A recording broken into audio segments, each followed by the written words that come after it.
Freddie will be speaking about wPOKT and, of course, the Fly wPOKT Fly proposal, and just kind of fleshing out a little bit more about the liquidity strategy, and ultimately giving a chance for everyone to ask some questions, and Ads will then be leading. Oh, here we go. Hey, Ads.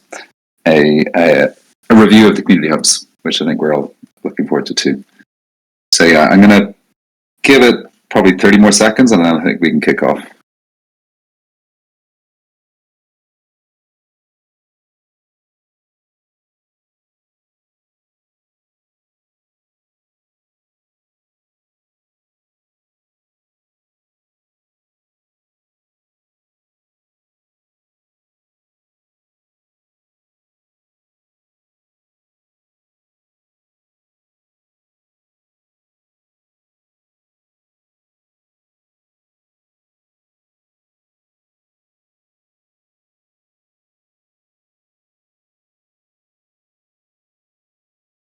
I think let's kick off.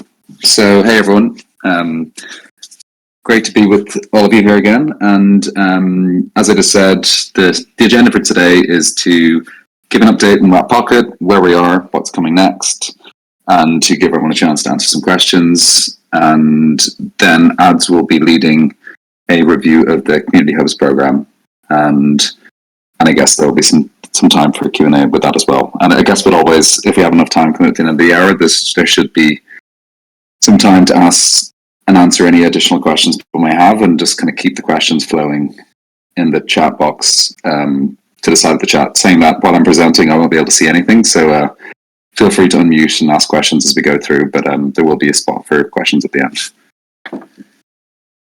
Cool. wPOKT. So why we're doing wPOKT, two key reasons here. It's to make Pocket interoperable with Ethereum's DAO and DeFi infra, and that's a massive upgrade in terms of how we operate as a community. Right now we're in the blockchain space, but we're not leveraging any of the smart contract functionality that exists on Ethereum for a DAO, for payments, for contributors, for transparency, all of that good stuff. And ultimately to provide a liquidity baseline for Pocket. We'll go into that obviously, but Pocket is extremely hard to acquire, and also if you have dollar or any other currency, fiat currency denominated expenses to run infrastructure for Pocket as a data or node or so on and so forth, it's very hard to exit out of Pocket as well. So yeah, Pocket is the lifeblood of ultimately our economy, and it needs to flow more freely. Here are some screenshots from the Figma file I've shared on the forum about the ultimate app. There's different views for tablet, mobile, and so on and so forth. And I'll be kind of teeing up everyone again after this to remind them to play around with it, ask questions, test everything we're doing, and we'll detailed instructions on how you can get involved in that. And just as a reminder about wPOKT, and just to kind of view it as ultimately an iterating, a work in progress, so to speak. It's very much not a monolith. This first version of wPOKT is an MVP. We're launching on Ethereum because that's where most of the infra is we care about, where most of the liquidity is. We will move to other chains and do different things in the future. And when we've been building wPOKT, right, and we've really leaned into whenever we've been, I guess, approached any kind of crossroads or trade-offs, user safety is paramount. Never let perfect be the enemy of good. Keep things simple and to reduce all unnecessary overhead. And we cannot slow down other ecosystem priorities to ship wPOKT. And I hope if you bear these in mind, you'll understand why and how we've shipped the version that we have or will be shipping next month. All of this detail will be shared again in the coming weeks, not days. Just where we are in terms of our budget. About roughly 105,000 is fully committed and allocated so far. We've got roughly another $30,000 so allocated for gas, infra costs, and long-term maintenance. Hopefully we'll come in a bit lower than that, and we'll have some pocket to get back to the DAO. So that's what we're planning for. Cool. And yeah, just as a reminder where we're at. So these are the sprints that we've been running. Admittedly, our sprint process in terms of what we've been tracking internally didn't quite fully track the development sprints because they were actually slightly covered elsewhere. But for ease of illustration, it's easy to consider that all the development work is done. We're now in the middle of the audit and liquidity strategy sprint. So we've signed a contract with Halborn. They'll be kicking off their audit tomorrow, or actually on Monday at the latest. And they're aiming to finish up by the end of the month. In the meantime, and in parallel, we're testing everything. The main app, the smart contracts, and of course the liquidity front end as well. And the aim is once we reach alignment on next steps on the liquidity strategy, which will hopefully be by the end of this week, if not early next week, we'll put the wPOKT, the wPOKT Fly proposal up for a vote, and then we'll start the launch sequence. And the launch sequence is basically everything you can imagine that leads up to launch. It's our marketing strategy, it's finalizing the audit, finalizing testing, making sure we're ready to do the testing we need on all the kind of various DeFi tools that we'll be using on Ethereum mainnet, such as for paying out contributors, and getting everything ready. So making sure we're liquidating enough Pocket by OTC into stables and to Ethereum. So we actually have everything ready for the liquidity strategy and so on and so forth. Again, more detail will be coming on the and that's in. And then launch will be the public launch, as you can imagine. All of the comms, Twitter spaces, making sure all our documents are lined up, all of the various partners that will be showcasing wPOKT, whether it's CoinGecko or anything else, will be aware of this, same with Gnosis Safe. And then we'll be just doing everything we can to make sure it's successful. And sometime likely in October, we'll start to consider what's next. So what additional chains will launch on in the future? What could additional future liquidity strategies look like? So on and so forth. And of course, as we start to decentralize out the validator set as well. So this slide is just to point out where we are. And I guess the key thing is to focus on what we're aiming to do, right? And really the North Star metric we're holding ourselves accountable to. And that's 2% debt. So the amount of Pocket that can be purchased or sold, or specifically wPOKT that can be purchased or sold within 2% of the spot price. Right now, it's absolutely abysmal. It is shocking for a project of this magnitude and importance, and ultimately how much activity is happening in our economy. The fact that you can only, purchase $1,400 within that range, and slightly more on KuCoin, but Gate is currently our biggest exchange. So before we get into the detail of why we need to publish liquidity baseline for wPOKT, I think it's a good time to introduce you, Freddie, and for you to kind of just tell everyone, I guess, a little bit about your background, and then I think it would be helpful to maybe for you to kind of just give any appropriate framing and in terms of how you've helped, I guess, me and us as part of this liquidity strategy for Pocket, and kind of what you've seen work well and anything else that comes to mind, and then we can just deal with Q&A as they come up. Sure, no problem. Let me know. You were slightly breaking up, so let me know.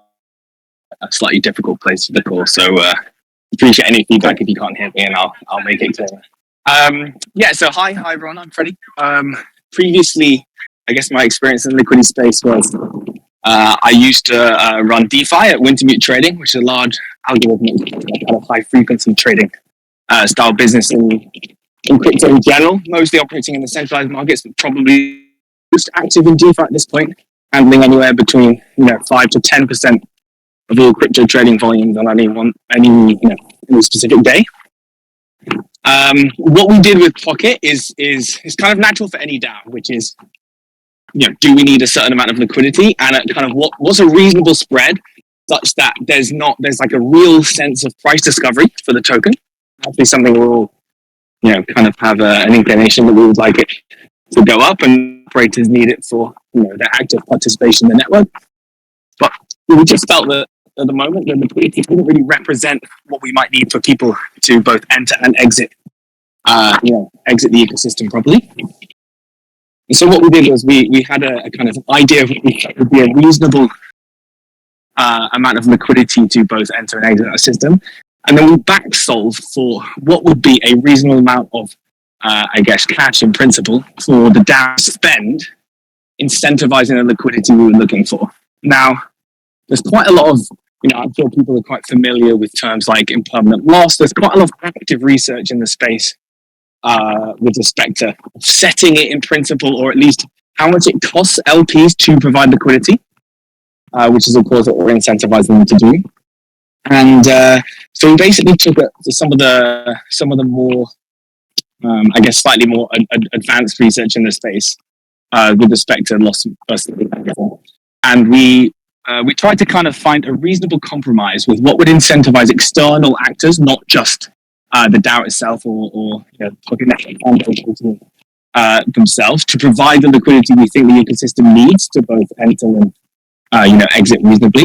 We wanted to find like an even balance between not overspending on liquidity, which is a very common problem where farmers come in and kind of dump the token because it's just an excess for like the risk-free rate that people are very comfortable to do, and they have farming operations to do so. We wanted to find a reasonable balance where we could allow holders and liquidity providers in general to provide the needs for the DAO, whilst not spending too much of of the pocket we have in reserve. So that's kind of the research we did. I think in the forum post we shared some kind of a little bit of data analysis on historical volatility, which is how you calculate some of the cost that an LP might incur in providing the liquidity we need. And we based our assumptions, which happily publicly you can see in that forum post immediately accessible Google Sheets. And that's kind of where we're at. So we're very open to listening to the community's response, where you think some of the assumptions are reasonable or not. But we've definitely put some thought with some of the more advanced research in the space to make sure it's a good deal for both the DAO and for any third-party LPs who might want to come in and bring attention liquidity to the token. Awesome. Thank you, Freddie. That's super helpful. And yeah, just to kind of hone in on the key details of what's happening. So our target with this, for the 2% liquidity in the pool, is between 15K and 25K. At the lower range, that's 10x better than what you currently get on Gate. And to get there, we are asking the DAO to provide an additional allocation of $200,000 to fund two things. So there's going to be the liquidity pool itself, which is a Uniswap V2 pool, which will split that $200,000, $100,000 into wPOKT, $100,000 into ETH, and then an additional pool of $75,000. Obviously, the numbers are slightly moving. It'll be slightly less pocket given the price is slightly higher today. That will pay out over a 90-day period, and that will be proportional to how much of the liquidity pool that you're staking for, basically. And yeah, as Freddie said, I think we're pretty comfortable. This is a reasonable baseline. We've seen definitely, I guess, some programs offer a lot more, but actually, given what we want and what we're trying to achieve and the kind of liquidity baseline we're comfortable with, I think this is actually a pretty good level. It's still a pretty substantial amount, no doubt, but I think we're going much higher. What we could go a little bit higher. I think, as I said, this is kind of a reasonable compromise, all in all, and should hopefully get us to a position which is pretty healthy. And it's a baseline to build from, really. And everything's really on. Yeah, go ahead, just one quick thing to add there. Look, I think it's important to say that from the DAO, this is just a 3-month kind of period. It's important that we kind of have a KPI we're looking to achieve, something we'll be actively monitoring. And a common question for the community might be like, can we not achieve, our depth around mid of 2% in the 15 to 25 core region on a Uniswap V3 kind of program? And look, we're not saying no to that, but we're just trying to work within the confines of allowing it to be most accessible, the most lindy kind of smart contracts in the space with the least risk, of there being any external Oracle issues or things like that. So there's a trade-off space. And so that's kind of what we've been doing for this first 3-month period. And, we may be able to do it, incentivize it slightly cheaper from the DAO via a UniV thing later, but I think it's worth it. Yeah, thank you. That's a great point. And actually, that's one of the trade-offs we certainly are aware of when considering design for the liquidity scheme is, while V3 is technically more efficient, it's much more inaccessible because of the complications around it, how difficult it is to manage, and also just the risk of the volatility. You can quickly, while there's technically can be quite a high depth at a certain range, given Pocket in the last week has been averaging anywhere between 600,000 to up to close to well over $1 million, not close to $2 million in volume. That can quickly get washed out very quickly, and all of a sudden there's no liquidity at a certain range. So it really requires a lot of active management of your positions. And so it means some people can get fully washed out. So you're fully in Wrap Pocket, you're fully in ETH, and so on and so forth. So this gives a reasonable compromise and certainly leans into participation, because we don't want the DAO to be the only sole liquidity provider. Once we have more volume, it's actually much more attractive to be a liquidity participant, because it slightly de-risks the position. When there's less volume and a lot of volatility, it can get pretty scary as an LP. Cool. So yeah, these are the two kind of key components, and really, it's we've had some questions on the forum, and I think this is the time for anyone who'd like to raise their hand now and just kind of ask any questions. And again, I can't see the chat, so if anyone wants to, Freddie, if you see any questions on the chat, feel free to answer them or mention them. And similarly, there's always time after the call to question on the forum, DM me directly, any of those kind of good things.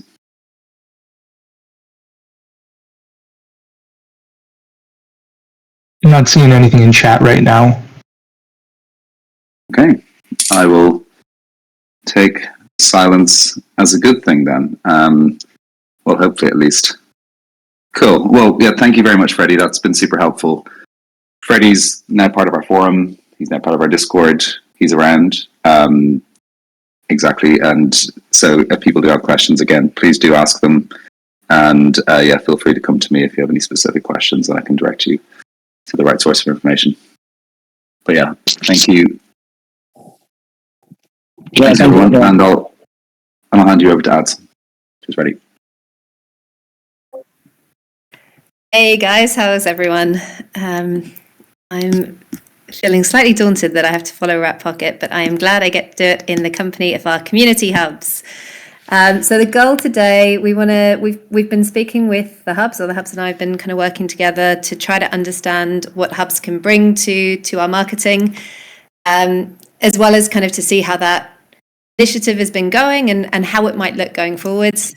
And this is our opportunity to bring you guys up to speed, invite questions from the community, and also just kind of do a little bit of working in public. The hubs only saw this presentation yesterday, so it's fairly fresh. And to give them a chance to share their thoughts, as well as any questions, to share any initial ideas of what they're thinking they might want to do going forwards. So first up, I will bring you up to speed on where the thinking is as of today, and I'll open it to questions from the broader community, and then we're going to have a bit of a working session, hopefully, with our community hub leads. So, I mean, to start with, like, why is this interesting? Why do I think this is worth your time on this call? For me, I think community hubs are really important in terms of the idea of headless brands, the idea of decentralized marketing. I believe they could help us unlock faster experimentation, faster learning, and that we'll therefore be able to scale faster than any centralized or less established competitor can do. Because of the local presence and the local reach, we can localize better, we can build better relationships. When I was back in global brands, global companies often underestimate the impact of strong local presence, strong local understanding, thinking that they can market in the same way. And time and again, we've seen that not to be the case. We have an opportunity to be a little bit more disruptive and tap into that local insight, punch above our weight. So ultimately, that's where they come in. I believe that they can help us win. However, back at what we did over the last 3 months, I think there was a lot of great activity. I'm happy to share headlines with that. Everything's public on the forum. I think there's been a lot of really good activity, but kind of in summary, I feel like we tried to do too much, too many different types of activities across too many different channels, serving many different audiences, and that with our available resources, that's not viable. Like, we need to make everything that we spend work way harder, which means that we need to take a slightly different approach to it. So kind of coming back to that original statement and learning from the School of Startup, there's a fantastic book called Traction. If anybody's a bit dorky and wants to read, I can share links if you want to DM me. That is all about how do you set yourself up for rapid learning and rapid experimentation. And that to me is the key to us unlocking the value that we have here within the community hubs. And also really taking advantage of that local presence and leaning far into that. So kind of hubs are important in order to get them performing in the way that we need them to perform to maximize their impact. Focus is kind of where we need to be trying to improve. And that for me is all about taking effective shots at goal. So, that is a mix of first lining up our shots, so aligning to a clear marketing objective, understanding how that looks in our local market, creating an activity plan around that will be localized for each hub. So that's kind of, deciding how we're going to take our shot and where we're going to take it, then taking it. So designing and running cheap tests among channels we think have potential, and then gathering useful enough data in that we can compare channels, that we can compare, the way that we try to drive people to a CTA, different types of messaging, so that we can iterate effectively and improve continually.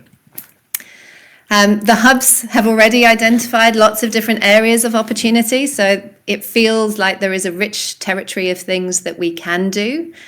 Some of those I kind of cordoned off because I think it's more effective for those to sit with us, with PNF and PNI for now. Others, feel very exciting. So partnerships, local partnerships, that really leans into that local knowledge, local relationships piece. Events, like IRL events, is something that having hubs and having on the ground presence uniquely unlocks. Native language content, and not just kind of translation, but culturally nuanced translation, being able to understand the needs of a local audience and create stuff according to that. And that might be, SEO linked, it might be social linked, it might be translation, localization, things like technical docs. So that's this is like the sea of opportunity that was initially identified. And to line up our shots, we're asking our hubs to align to one objective for any given quarter. They're covered here in order of priority. These do align audience prioritizations that we came up with in the last session that I was on with you guys. But it kind of brings in where do I think on a global level that they are, and what do we need to do with them? So growing consideration, top of mind awareness among end user devs. That links back to that North Star metric. Bringing technical contributors into our ecosystem to grow the number of people that are building and contributing. And then I've kind of cordoned out two of these that I think are more effectively led at a global level for now, while we figure out how best to do this and we leverage some of the relationships that we have access to. So that's converting established node runners to Pocket Network node runners, as well as growing awareness of Pocket among retail investors and converting them into token holders.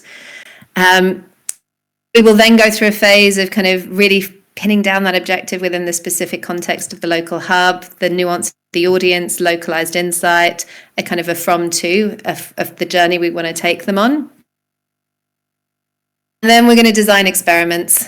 So for me, it's kind of this really trying to embed this mentality of designing, running, iterating tests. So trying to figure out what does it cost to acquire or to achieve the objective we've set within a specific channel? How many people do we think we can reach? Are we actually reaching the people we want to reach? And you start by available activities, and that kind of comes back to that chart that you saw a couple of minutes ago, with maybe a couple of additional ones that will come in. Trying to figure out what we think is the highest probability of moving the needle, and then running tests around it. At some point, we will start to see things really picking up traction, like really delivering for us. And at that point, you just really try to feed those fires. So that's where you kind of then double down and focus on optimization. There's a marketing law of shitty click-throughs, which basically says that whenever you find a traction channel, at some point, it will degrade. and it will cease to deliver the results. So you've got to be continually evolving, inventing, and ready to ditch it and start again, running tests in other channels, running tests in other areas. So that's the kind of approach that we are going to bring to our kind of local execution with our community hub. So that's the approach I'm advocating. And then the most important piece, arguably, is kind of refining those shots. So being really clear in terms of how we track, how we understand what elements are working, what channels are working, what activities are working, so that we can be relatively granular and just really try to optimize for learning. It is worth saying that, we will continually review performance. The main point of reviewing metrics is for learning. As long as we are continually learning, like for me, the thing I'm looking for in terms of trying to understand what's working for Pocket Network is really around the quality of learning, not specifically activity metrics, because if it was activity metrics, that will tie everybody's hands and nobody will want to take any chances or try anything different. So we are really, really optimizing for quality and speed of learning. And the proposal is that they'll be funded through sockets.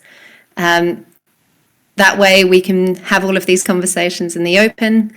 We have transparency.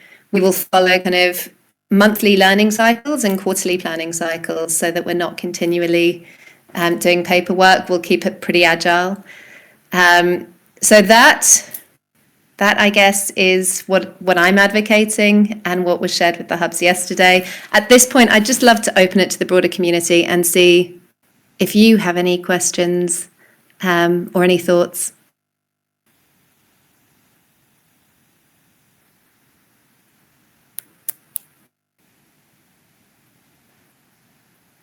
I'm going to assume nobody does. Dermot, do you have any thoughts?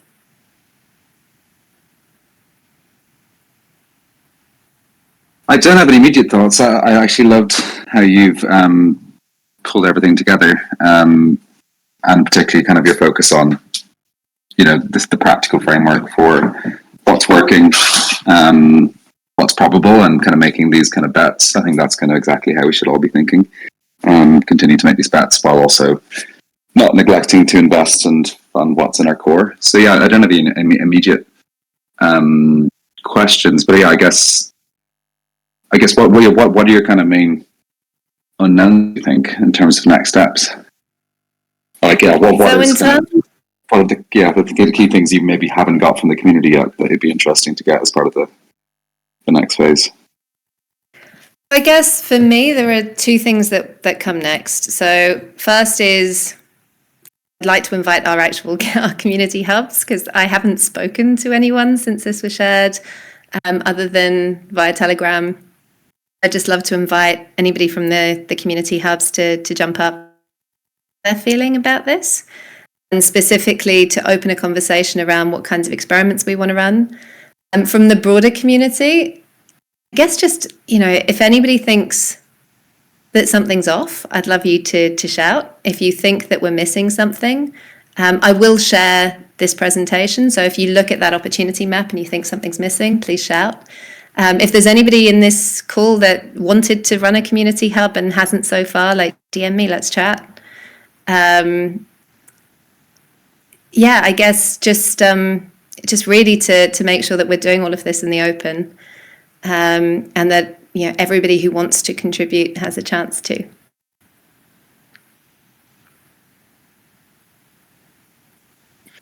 Now, I didn't get a chance to look at who was in the call right before this, but I know that all of the leads I've been talking to were planning to jump into this call. So can I maybe invite somebody from South Korea, from Coineasy? Do you have any thoughts you want to jump in and share? Yeah, thank you so much. Oh, sorry. No, go on, speak. I think I will do after you. I'm from Africa. Yeah. Sorry. Thank you for everyone that I can speak right now, and I just want to share that our committee in South Korea we have been providing all the education contents for the about Pocket Network, how Pocket Network benefits to retail users and developers and etc. And trying to gather as many as community members in our platforms, leveraging community and other trust communities who has really good reputation, so users feel comfortable and believe our vision about the Pocket Network in Web3 world. And that's why everyone is really excited about the Pocket Network. Soon our side events for Pocket Network during KBW, Korea Blockchain Week. So we are really excited to talk to them in real life and with the team, PNI team. And yeah, so I think the people now is kind of understand why Pocket is good in Web3 world, because they actually solving the infrastructure in Web3, which is really needed from the beginning, the journey of the developer and user side. And I think they kind of share the idea that they just didn't know about Pocket Network. So I think our job we did for the community really worked, that everyone kind of understand how Pocket works and how it benefits. So they are willing to learn at the moment, and they are learning and share our contents to the other community, and they share their ideas, and they believe in the start to believing Pocket Network. And also, like, as a token holder, I don't know where to stake. They ask us a lot of questions, like where should we stake, because Korean users, they calculate how running their own node or delegate to other company. They really calculate everything, and as a some are small holder, they want to delegate to other validators, or big holder, they obviously they want to run their own node, since we provide how to set up the nodes and etc. So now they are really interested to token and actually staking the tokens, so they want to contribute to Pocket Network, also get the reward. So they are really excited, and they kind of calculate the initial investment, and also the developer side. I think it will be a lot of room that we can attract, because since other like infra, or most likely Alchemy is a default for the beginning developers. So we are partnership with other developer DAOs like Ludium and other like top universities. So we can definitely like provide the Pocket as a default in their developer journey. So we are really excited to start the journey, and also inviting all of them during the KBW, Korea Blockchain Week, so we can, like, the team and us can talk to them directly and then hear their opinions. Yeah. Awesome. So just diving into that just a little bit more. So what I mean, I think there's been some great work done across all of the hubs. I think what I'm hearing there is that the objective focus on is around end user developers or who might want to access RPCs, and that. And you've kind of shared some really nice ideas around what that audience looks like. I think validating that awareness challenge. And then in terms of activities, what I'm hearing is partnerships. Sounds like you've had some really great successes there. Excited to see how that shapes up. Would love to work with you on that. And then also events, and I'm super excited about the Korea Blockchain Week event. I think that's going to be really impactful. What am I missing?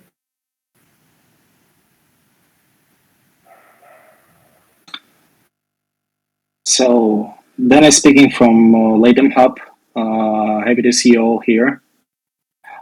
Adrian, I also wanted to share some outcomes and some results, some lessons that we all learned along our way with the node hunters. So if I can share the screen, let me please. Yeah, sure. I will just ask that I've actually deliberately kept those out because I didn't want to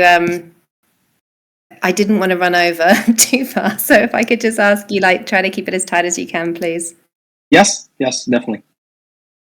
Okay. Cool. Floor is yours. So yeah, basically what I wanted to talk with you about is the Node Hunters initiative, which we were lucky to basically initiate as the Latham Hub and attract 2 more hubs into the participation in this initiative. So basically it was built on the foundation of how we at Weavers Nodes were able to improve transparency to ship faster utilizing the bounties on the world basically. So we are a team of 11 full-timers now, and basically it actually helped us to ship 2-week sprint in just a week. That's that might not be a coincidence here, but we started using bounties, and that's how it helped basically. So what we propose to Ming is this initiative called Node Hunters, which was supposed to be built around the wPOKT Regional Community Hub program, and basically serving as an example of what can be done on the cross-hub level to stimulate the public awareness about wPOKT network and stimulate community posting around this. So basically, initially we tried to set a business case for the token loan, where an node hunter, where the leading hubs will basically compete for running a node on the token loan stake. So that we can create a budget for this initiative and simply like have it in a revolving way, in a zero cost way to the ecosystem, while keeping the maintenance fees as the incentive for the winning hub. And initially, the initiative was set in a way so that all the hubs can basically illustrate the performance of the nodes in the first 12 months. We believe that this way we can improve the overall hub performance and the reach of all the Pocket Hubs communities through this gamified, like organic incentive model, and really foster the community engagement on our side.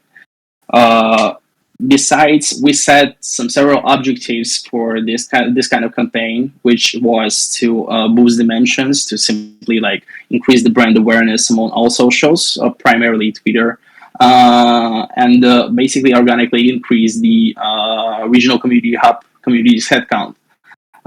We also wanted to incentivize the community and people from Twitter, from all the socials, to like basically all the content makers, all of the possible content makers, actively contribute to wPOKT ecosystem by creating the content about it, which was directly compensated for. So that basically like the mission of this initiative is to create a model where a person can opt to receive some sort of knowledge about the protocol, about its functionality, about the specifics of the network, and then validate their knowledge with a post on a social network, on any of the social media, basically, with some like sharing their specific knowledge in their own words, thus promoting the network use and thus promoting the knowledge about the Pocket network in their own local ecosystems, right?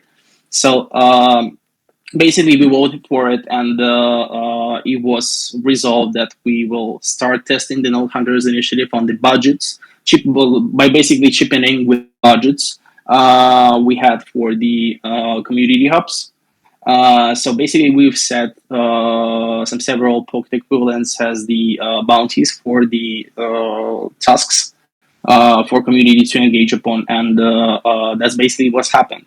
So what we were aiming towards is the 24/7 availability of content and bounties. So we wanted to schedule it, and I have posted many times the document basically where we scheduled the bounties, the content contests in a way so that basically one bounty should have been active each day, so that numerous content was produced in multiple regions, and we understood how to basically steward this via common coordination and communication between the hub leaders and communities.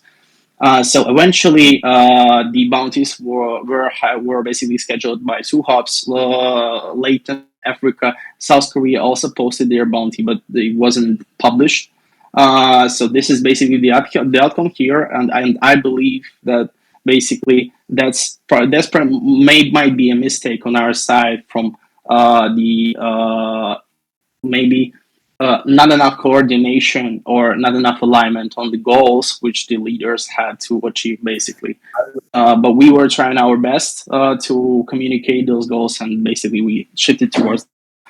We also wanted to have the increase in engagement in UGC, and basically what in reality we've got is almost like 8 applications for each bounty on the average, and only 3 pieces of content created. That's not much, but that's a fair start.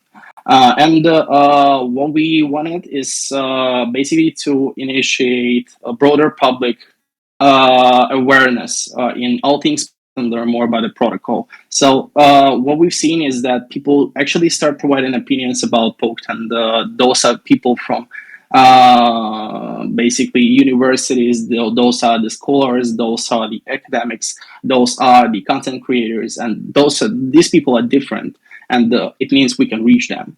So with the budget part, I won't take it because we didn't cover this part in the testing. So we learned. I see like 2 ways how we may continue. Actually, is like the first to continue, but with more coordination and better response from the hubs, and maybe ENF can like you, Adrian, can be also involved in this, in tracking this.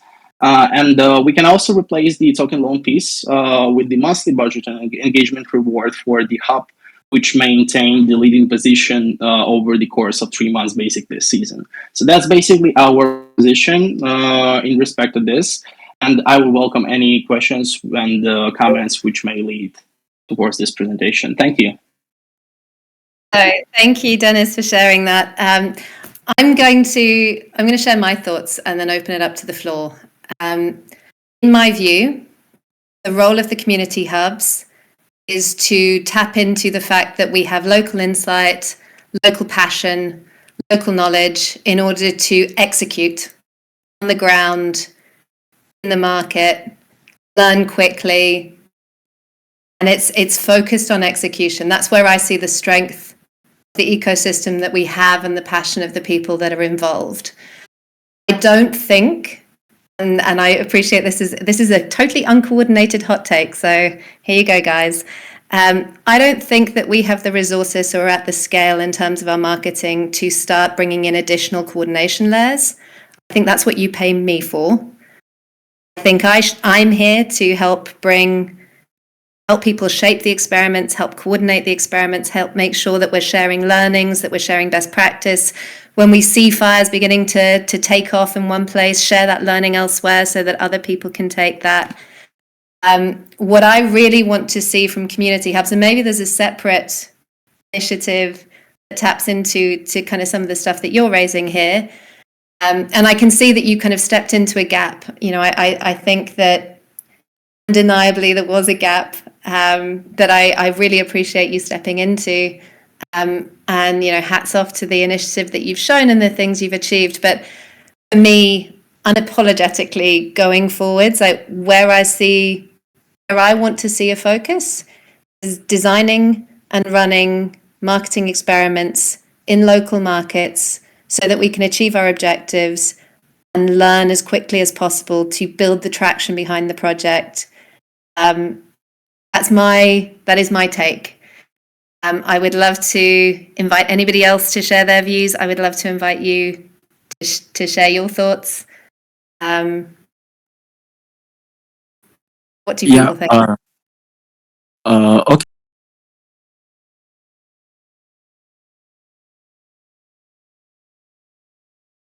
Was there more coming there? Yeah, I'm happy to jump in as well. And yeah, again, we haven't actually discussed this at all as a team, or even one-to-one, me and Ads. But yeah, my initial take on this is we want to empower our community. It's amazing to have lots of people doing different things, but when you look at the challenges Pocket has, particularly on the comms and marketing front, it's been confusing, incoherent across many different channels. And so the more we spread ourselves thin, particularly with our limited resources, I just think we're selling ourselves short. So I think, as you said, as like kind of being this coordinator to give people strategies, plans, toolkits they can pick up to run successful events, all this kind of good stuff, and we're all kind of collaborating, coordinating together. But I think we start to build up too many kind of silos in all these different regions. We end up almost competing with each other. So I think we actually want to be collaborating more and also not kind of creating too much redundancy in the work we're doing, but find people want to do their own additional bendies programs, but more different kind of places where all this happened. We currently have a bendies program, and it's doing okay, but the main one is it's not unbelievably active, right? And then we have our sockets and our pops. So I just think it's going to be confusing for the actual casual contributor to know what Pocket is, where it lives, where is the community, the more we kind of splinter that. So yeah, I'm very aligned with, we want to empower everyone to do as much good as they can, but to do it in a way that's causing the least additional friction or redundancy in the system. So we're just as efficient and effective as we can, because I think in the past we haven't been that efficient and effective. And I think that's the great thing with people like Ads on board. We can actually really punch above our own weight by collaborating and coordinating in a much more effective way. So yeah, that's my initial take. Now that's kind of quite broad and not too specific, but it's more like we have talent, let's use it, but let's not try and make things too difficult for ourselves. Thank you, Dermot. That was much better put. I don't want to pull the rug from under you because I hugely appreciate your passion, and I think you guys have actually activated the brand in some really exciting ways, and I definitely want that to continue. I am very happy to set up a follow-up call if you want to talk through further and talk about the best way to take some of the things that you've learned and to make sure that I am supporting you in the way that you need. As I said, this wasn't a rehearsed response. This is off the cuff. Igboze, you were jumping in, I think, a little bit earlier to share your thoughts. Would love to come back to you if now's a good time.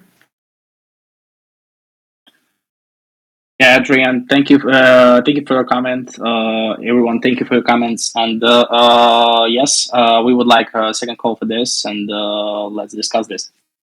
Thank you, community, for seeing this and promoting this initiative. 100%. Thanks, Dennis. Africa, what are your thoughts?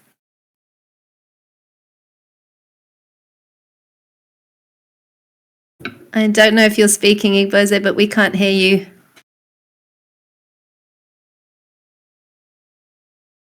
Not on mute. Is it just me? Can anybody else hear him?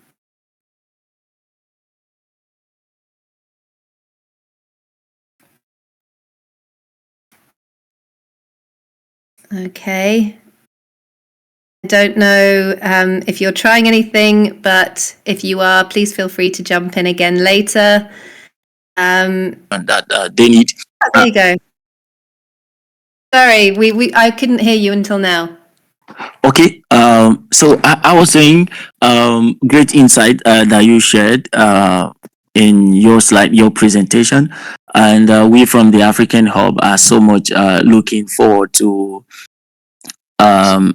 collaborating with the whole idea, and the focus from our end that we we hope to see how we can achieve together for the desired goal of PNF also is to actually get onto developers to bring them more to our team, and not just developers that would focus on Pocket primarily, but people building on other chains that Pocket provides endpoints for, so that in the sense that they actually get to use Pocket's endpoint while they build their own the apps, because we see, for example, in most of the countries in Africa, we see people really building on Solana, building on Ethereum, and building on some of these popular chains, which is something we want to get at. And the approaches that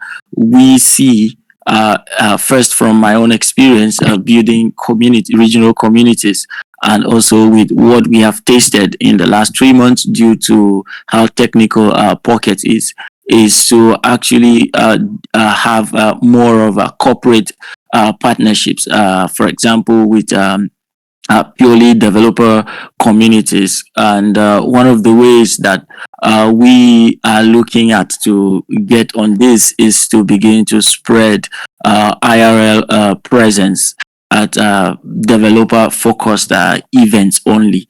There are other events that sometimes are generally crypto and all that, but for us, especially in the next quarter, what we want to do is to first get more builders on other chains that Pocket is partnered with, and also bring more developers to our own community, so that we can collectively run like as much nodes as we can as a hub, and not developers running individual nodes for themselves at this point. So these are like a few focus, or like a key focus for especially this next quarter. I think that sounds super exciting. Thank you for sharing that context and for all the activity that you guys have been doing. I love the idea of focusing on those ecosystem partners. I think those IRL connections are really valuable, and would love to work with you guys on that playbook and see how do we make it as impactful as we can. Carlos, I see you in the participants list, and I know that events is something that's been on your mind too. Would love to invite you to maybe share any reflections that you have around future for community hubs and where you see the most exciting opportunities. If you're able to unmute. It may not be. In which case, I will move on to Bruce. If you are able to jump in at any point, Carlos, please do. Bruce, would love to hear your thoughts. Yeah, thank you. Thank you, guys. Currently, we Chinese Hub are focusing on maintaining the current community groups and make them more positive under the current market condition. Also, we have been enhancing the connection with our key community members, as they are the pivot to run our community. Also, we educated and promoted the narrative of our decentralized infrastructure in the crypto space. In future, we would like to focus on growing public awareness in the dev community to promote our gratitude stories and encourage the adoption. About our audience, around 70% of them are retail investors seeking the profits in crypto space, and 30% are the folks believe in the decentralization and crypto narratives. They believe there are something wrong in the real world, and they really hope the crypto technology can make something different, which is very aligned with our past vision. For the activities, I believe we can attend in the meetup about crypto technologies to grow our awareness. Also, we can sponsor local crypto events and persistently generate the content to keep the community updated and support the decentralized infrastructure and everything. That's what I thought so far. Leo, any words on your side? Leo? Yeah. Hi, Bruce. Hi, can you hear me? Yes, perfectly. Yeah, really great meeting. And I'm Leo from China Hub and work with Bruce and another member Ian. And we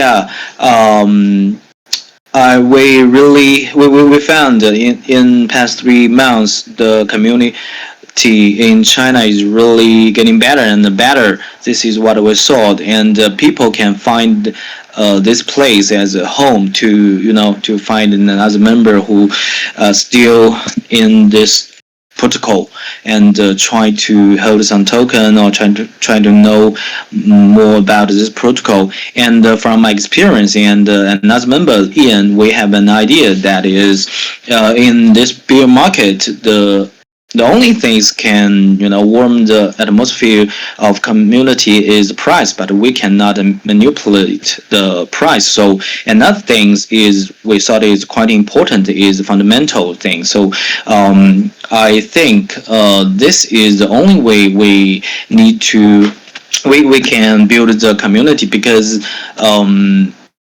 Poke network is not like a DEX or Uniswap, something like that. People or individual investor do not react with our protocol, and only the developer can really use our protocol and understand what we are doing. And so I think the only thing in bear market we can change the whole thing is to connect with more and more developer community, and this is what we really want to do. And we can put all our energy and time, and also we have some experience on it, like another team member Ian, he worked in open source and Web3 developed community for more than 5 years, and now he work in as a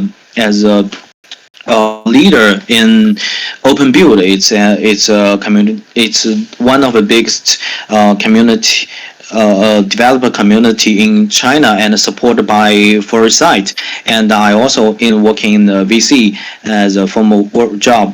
So we have some times and resources to have some meeting, have some meetup or hack house with more than 15 developer community. We have a list, so maybe next meeting we can discuss details and introduce those things to you. We have a list and more than 15 developer community we can reach out. So this is what I thought in the future in this bear market we can build a community and try our best to help the fundamentals better and better, and then investor and regular community members can focus can know those things and know Pocket network deeper. So this is what I thought about the hosting of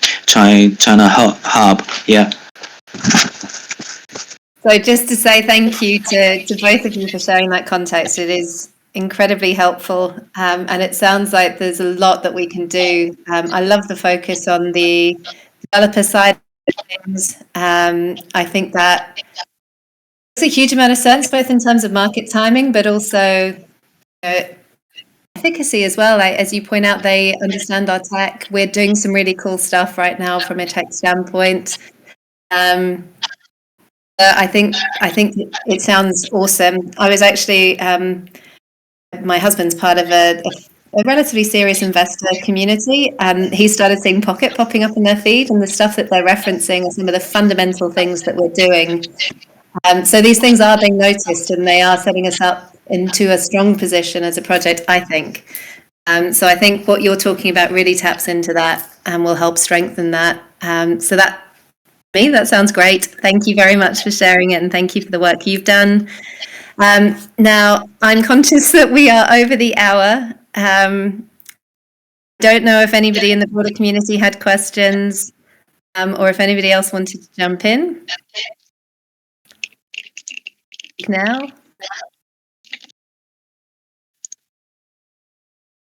Otherwise, as always, my DMs are open. Feel free to drop me a line, share your point of view. I know we all care about this project very deeply, so if anybody has any thoughts they want to share, feel free. I will pick up with each of the hubs so that we can kind of firm up what this next phase could look like in your region, in your market. And for the rest of the community, watch this space. We'll let you know how it all goes and what we're learning.